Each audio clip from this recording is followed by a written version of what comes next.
Here are 5 reasons why you should upgrade to the Galaxy S25 Ultra. Welcome back to SamMobile TV. You're here with Daniel. Today I want to look at 5 reasons why you should be upgrading to this phone. It is new, and sometimes with new phones you might get tempted to just buy it because it's new, but there are actually legitimate reasons that you should do so. Let's break them down. Number 1 is that it is running the 8 Elite for Galaxy. This chip is more than a generational leap of performance compared to the 8 Gen 3 for Galaxy and the S24 Ultra. The ceiling of power that this will have will mean that you'll have performance that will last you a lot longer, especially with the 7 years of updates that this is going to give you. And you can see that ceiling here in this side-by-side comparison to the S24 Ultra for video exporting. So much quicker, which means that in other apps and other instances, the performance ceiling is massive. Second reason to upgrade is it has a new 50 megapixel ultra wide camera. Now, normally with cameras, I'll say that hardware makes a big difference. I don't know. The ultra wide camera from the S24 Ultra and the S23 Ultra and the S22 Ultra and the S21 Ultra, they've all been the same, has been really, really good, especially in daytime situations. But there is some definitely subtle refinements that this 50 megapixel camera has got that will mean you'll get a better output in more scenarios. Low light, for instance, you're going to get less noise in nighttime situations and more detail. Not only is it going to be better just for that, but also the f1.9 aperture that it's got is better too. The second part to that also is the extra flexibility that this ultra wide camera will give you in higher resolution recording. You've got 8K, which means you'll be able to take 8K video from the ultra wide, the 1x and the 5x camera.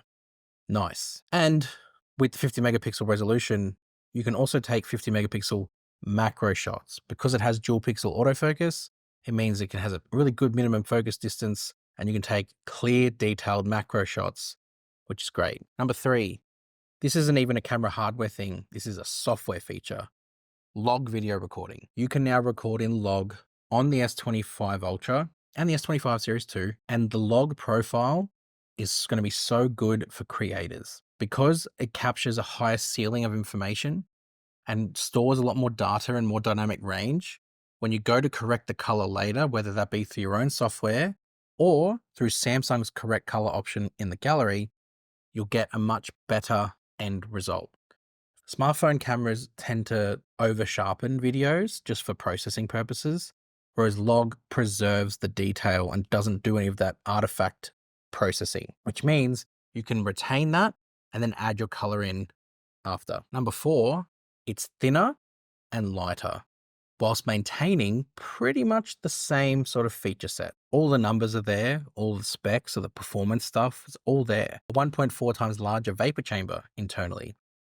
That's a huge part of this that I think should be considered because you get all that power, you get all that performance, but you're not sacrificing design. It's so much thinner, 8.2 mil, and it's lighter, 218 grams versus 233 from the S24 Ultra, which is a substantial difference in the hand, I can tell you that. Alongside that too, obviously you've got the design change with the rounded corners and the flatter sides. The flatter sides benefit is that it's narrower in the hand, meaning it's probably not as hard to reach across. But anyway, that's not the main reason. I would say the lighter and thinner profile definitely works out better. And number 5 is there is new Galaxy AI features. Now, you might be thinking, but didn't Samsung just bring all these back last year with the S23 Ultra getting them? Correct. However, there is a set of features on here that I don't believe will be able to be run back to the other phones. For example, audio eraser. It processes on the phone. And that extra processing power with the NPU increase that the S25 Ultra has got, I firmly don't believe that it's going to be able to be ported backwards. We'll see. This is just my opinion. But the audio eraser feature alone for me, I think is worth it because of the fact that you can, I'll put up an example now, just remove background noise, wind noise, music, voices, crowd noise. There's a whole bunch of things in there that you can take a listen. But it's not just even about that. There's other Galaxy AI features that are better and also can now be processed on the device. Like generative edit, you can now process that on device instead of needing to send it to the cloud. Meaning, if you're worried about privacy or security, not that you should be. Samsung have got a whole bunch of new stuff, and that's coming in a later video around that. But even so, if you're that type of person who's worried, you've got the option to process a lot more Galaxy AI features on the phone instead of the cloud. It would be irresponsible of me to mention at this point that there's a very heavy reason why you shouldn't upgrade, particularly from an Ultra phone, and that's the S Pen.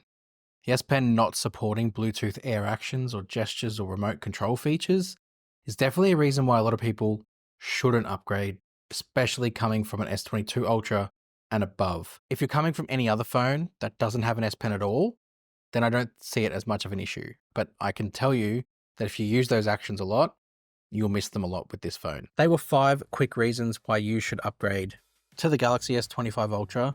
Most of it's compared to the S24 Ultra, but a lot of it can extend back as well. Hit subscribe to SamMobile TV. Again, lots more coverage to come, and we'll see you guys next time. Thanks.